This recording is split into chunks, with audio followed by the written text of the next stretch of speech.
all know this term, be it in regards to cars, people, electric circuits, and most commonly computers. As we learned back in school, energy can neither be created nor be destroyed, but can be converted from one form to another. That's essentially true for everything around us. Take for example an incandescent light bulb. Electric energy being converted to photo energy, and the byproduct is heat. LED bulbs make this better. Try fitting an V8 in a compact executive sedan, and BMW can show you what thermal engineering really is. Same goes for computers. The more performance you try to pack in a smaller footprint, the more challenging it is to control heat. So engineers found an easy solution: reduce the input energy. Of course, it decreases performance but also reduces heat. It's more common to see a message like this when your car overheats due to a malfunction, and this is basically what thermal throttling is, although the term is used more in reference to computers and chips. So if you see the specs of any modern processor, you will see a base frequency and a turbo frequency. Base frequency is what the processor operates at under normal conditions, and turbo is what the frequency the processor can operate at when it needs a temporary boost to perform a certain task. Think of it as nitro boost. Newer processors have the opposite too, wherein the processor can be clocked down to reduce energy consumption when the device is idle. Coming back to thermal throttling, when the chip temperature, be it a regular processor, a graphics processor, or a combo chip like Apple Silicon, exceeds safe limits, the system cuts down power supply to the said chip in order to reduce the clock speed, resulting in lower performance but also getting down the temperatures rapidly.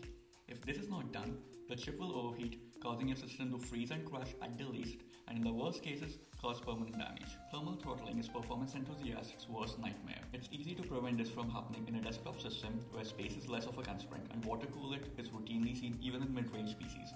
The real challenge is mobile devices, especially laptops. This is one reason Apple switched to its own silicon system with the M processors. Speaking of just the thermal and power efficiency aspects, these chips have a super wide range of being able to be clocked up and down with multiple cores, a few of them focusing only on efficiency while the others on performance. This way, Apple is able to deliver products that perform way above the competition while being power efficient and having excellent battery life. With laptops, we are limited to the cooling system designed by the manufacturer, and there is absolutely no scope for upgrade except in one area: the thermal paste. Thermal paste is basically what sits between the processor, or any chip for that matter, and the heatsink. Its job is to have maximum thermal conductivity and helping transfer all the heat generated by the chip to the heatsink in order to dissipate it. This is a widely discussed topic amongst enthusiasts, with people having strong opinions on almost every aspect, right from if it makes a big difference, the patterns of application, and whatnot. I'm not going to get into that debate, but what I do want to see is if there's any difference in the thermal performance of my 1-year-old ThinkPad T14 if I repaste the processor with a good quality thermal paste. So I'm going to test the baseline before replacing the thermal paste on this laptop using Intel's Power Gadget utility, which tells me the power consumption, load, frequency of operation, and core temperatures. To stress test the processor, I'm using GIMPs. Let's see if repasting the processor makes any difference.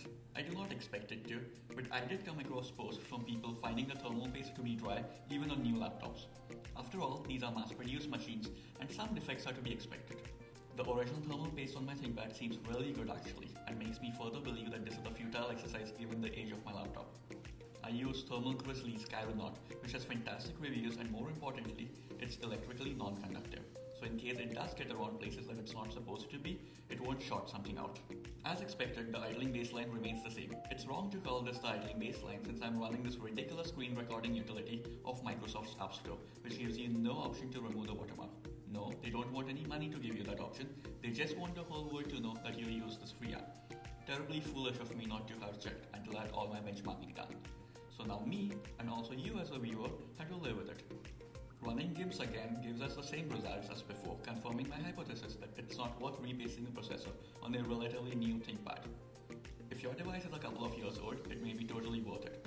I've done this on my 2015 MacBook Pro and 2017 MacBook Pro, and they seem to run quieter, but I do not have any benchmarks to share. I hope this video gave you an insight on something new, and if you liked it, I did appreciate a thumbs up, and be sure to subscribe to be notified when I post the next time. Until then, thank you for watching.